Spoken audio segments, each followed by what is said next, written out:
न्याय मंत्री। संध्या का समय था। चारों ओर अंधकार फैल चुका था।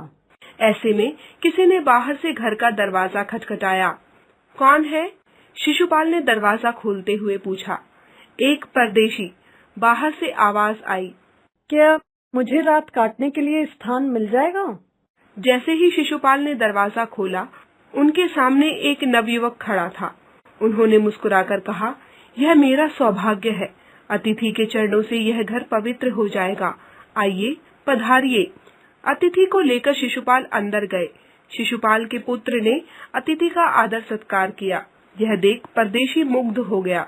भोजन आदि से निपटकर दोनों बातें करने लगे। बात उस समय की देश की व्यवस्था पर चल रही थी। शिशुपाल बोल उठे, आजकल बड़ा अन्याय हो रहा है। मेरा तो खून खौल उठता है। परंतु परदेशी इस बात से सहमत न था। कुछ चिढ़कर वह बोल उठा, दोष निकालना तो सुगम है, परंतु कुछ करके दिखाना कठिन। शिशुपाल को ऐसा लगा जैसे किसी ने उनके मर्म को छू दिया हो। बोले, अवसर मिले तो दिखा दूं कि न्याय किसे कहते हैं। तो आप अवसर चाहते हैं? हाँ, अवसर चाहता हूँ। फिर कोई अन्याय नहीं होगा? बिल्कुल नहीं। कोई अपराधी दंड से नहीं बचेगा? नहीं।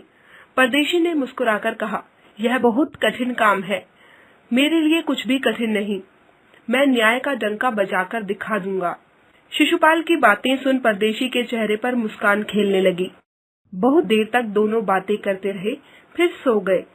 सुबह उठकर परदेशी ने शिशुपाल को धन्यवाद देकर उनसे विदा मांगी।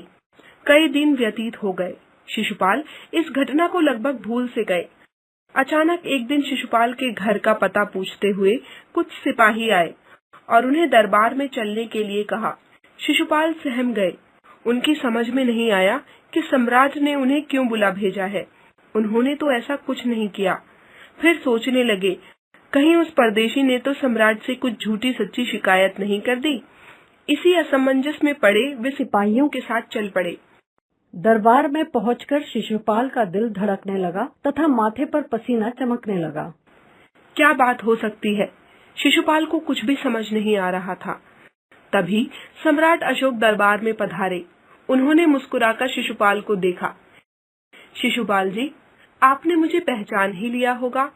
उस दिन का परदेशी जिसको आपने अपने घर में शरण दी थी, मैं ही था। याद है?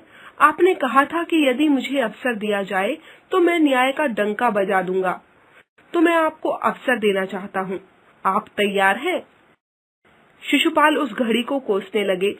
जाने मुंह से क्या निकल गया, किंतु अब महाराज को मना भी नहीं कर सकते थे। अपनी घबराहट को छिपाकर संयत हो गए और फिर सिर उठाकर बड़ी शांति से कहा, सम्राट की आज्ञा से राखों पर मैं तैयार हूँ। बहुत ठीक। कल से मैं आपको न्याय मंत्री घोषित करता हूँ। अपनी कथनी को सिद्ध करके दिखाइए। सम्राट अशोक की राजमुद्रा शिशुपाल के हाथ में थी।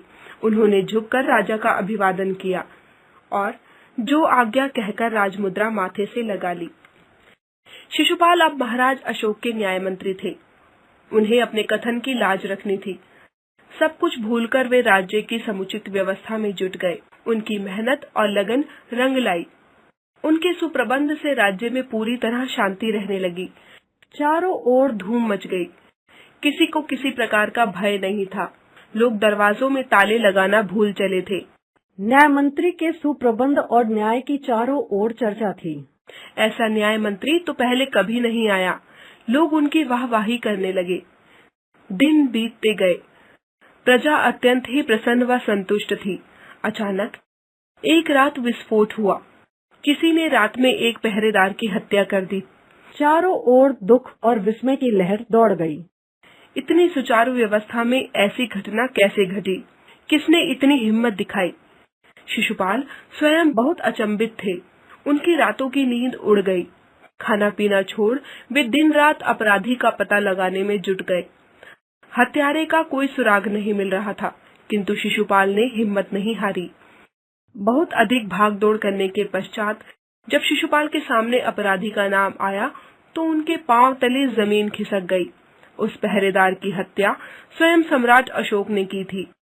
रक्षक ही भक्षक बन गया। शिशुपाल के लिए निर्णय लेना अत्यंत दूभर हो गया। निरपराध पहरेदार की हत्या शिशुपाल सोच सोचकर परेशान थे। महाराज ने ऐसा क्यों किया? एक ओर धर्म था तो दूसरी ओर कर्तव्य, एक ओर वे न्याय मंत्री थे तो दूसरी ओर सम्राट के सेवक, परंतु न्याय तो न्याय है। न्याय मंत्री के सम्मुख सम्राट और साधारण व्यक्ति में कोई अंतर नहीं होना चाहिए। अगले दिन शिशुपाल बहुत शांत थे। बहुत सोच विचार के पश्चात उन्होंने अपना कर्तव्य निश्चित कर लिया था। नहा धोकर और वस्त्र बदलकर वे निर्धारित समय पर दरबार में पहुंचे। सम्राट अशोक सिंहासन पर बैठे हुए थे। शिशुपाल के आते ही उन्होंने पूछा, न्याय मंत्री, हत्यारे का पता चला?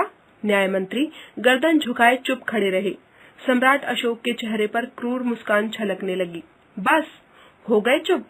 मैं न कहता था बातें करना सरल है, न्याय मंत्री का पद संभालना अत्यंत कठिन। शिशुपाल ने आगे बढ़कर सम्राट के सम्मुख नतमस्तक होकर कहा, अपराधी का पता चल गया महाराज, पर एक दुविधा है। दुविधा कैसी? अपराधी को दरबार में पेश करो, अशोक ने कड़क कर कहा। वह दरबार में ही है। शिशुपाल ने सिर उठाकर महाराज की ओर देखा। दरबार में है? फिर देर क्यों? हथकड़ी पहनाओ। सम्राट अशोक क्रोधित हो उठे। शिशुपाल कुछ रुके, फिर अपने एक उच्च अधिकारी को बुलाकर कहा, महाराज को हथकड़ी पहना दो। दरबार में तहलका मच गया। सम्राट का चेहरा क्रोध से लाल हो गया। वे सिंहासन से खड़े हो गए और चिल्लाकर बोले, तुम्हारा दिमाग खराब हो गया है? इतना साहस? न्याय मंत्री का चेहरा निर्विकार था। उन्होंने जैसे कुछ सुना ही नहीं। अपने शब्दों को दोहराते हुए उन्होंने हथकड़ी महाराज की ओर बढ़ा दी। दूसरे ही क्षण सम्राट अशोक के हाथों में हथकड़ी पड़ गई। शिशुपाल ने कहा, अशोक, तुमने उस रात उस पहरेदार की निर्ममता से हत्या की, तुम इसका क्या उत्तर देते हो? सम्राट होंठ काट कर रह गए। न्याय मंत्री ने फिर पूछा, तो तुम अपना अपराध स्वीकार करते हो? हाँ, मैंने उसे मारा अवश्य है, किंतु वह बहुत बदतमीज और उद्दंड था। सम्राट ने उत्तर दिया। वह एक राजकर्मचारी था, उद्दंड था, बदतमीज था, किंतु तुम उसे जान से कैसे मार सकते हो? तुम अपराधी हो, तुम्हें मृत्यु दंड दिया जाता है। न्याय मंत्री ने निर्णय दिया। दरबार में निशब्दता छा गई। सभासदों के मुंह आश्चर्य से खुले रह गए। कोई कल्पना भी नहीं कर सकता था कि सम्राट को अपराधी घोषित करके दंडित भी किया जा सकता है। सम्राट ने सिर उठाकर शिशुपाल की ओर देखना चाहा, किंतु उसके अदम्य साहस, निर्भीकता और कर्तव्य निष्ठा के सम्मुख वे नतमस्तक हो गए। शिशुपाल से नजरें नहीं मिला सके। सम्राट स्वयं शिशुपाल की परीक्षा लेना चाहते थे और शिशुपाल इस कठिन परीक्षा में सफल हुए थे। जो न्याय के सम्मुख किसी से नहीं डरता, वह मनुष्य नहीं, हीरा था। सम्राट का हृदय प्रसन्नता से झूम उठा। तभी न्याय मंत्री का संकेत पाकर एक कर्मचारी सम्राट अशोक की सोने की मूर्ति लेकर उपस्थित हो गया। न्याय मंत्री ने खड़े होकर निर्णय सुनाया। सम्राट अशोक ने हत्या का अपराध किया है, उन्हें सजा अवश्य मिलनी चाहिए, किंतु इन्हें सजा देने का अधिकार केवल ईश्वर को है। मैं इन्हें चेतावनी देकर छोड़ता हूँ और इस सोने की मूर्ति को राजा के स्थान पर फांसी पर लटकाने की आज्ञा देता हूँ, जिससे लोगों को शिक्षा मिले। कितना अद्भुत न्याय था। सब लोग न्याय मंत्री की जय जयकार कर उठे। सम्राट अशोक ने शिशुपाल की भूरी भूरी प्रशंसा की। सभा समाप्त होने के पश्चात शिशुपाल ने राजमुद्रा अशोक के चरणों में रख दी और कहा, महाराज, इसे वापस ले लें, मुझसे अब यह भार और नहीं उठाया जाएगा। सम्राट ने सम्मान भरी दृष्टि से उन्हें देखा तथा गदगद कंठ से कहा, आपने मेरी आंखें खोल दी हैं। आपके अदम्य साहस को देख मैं आपका और भी प्रशंसक बन गया हूँ। आपके अतिरिक्त यह भार कोई उठा भी नहीं पाएगा। शिशुपाल निरुत्तर हो गए। उनसे कुछ कहते ना बना।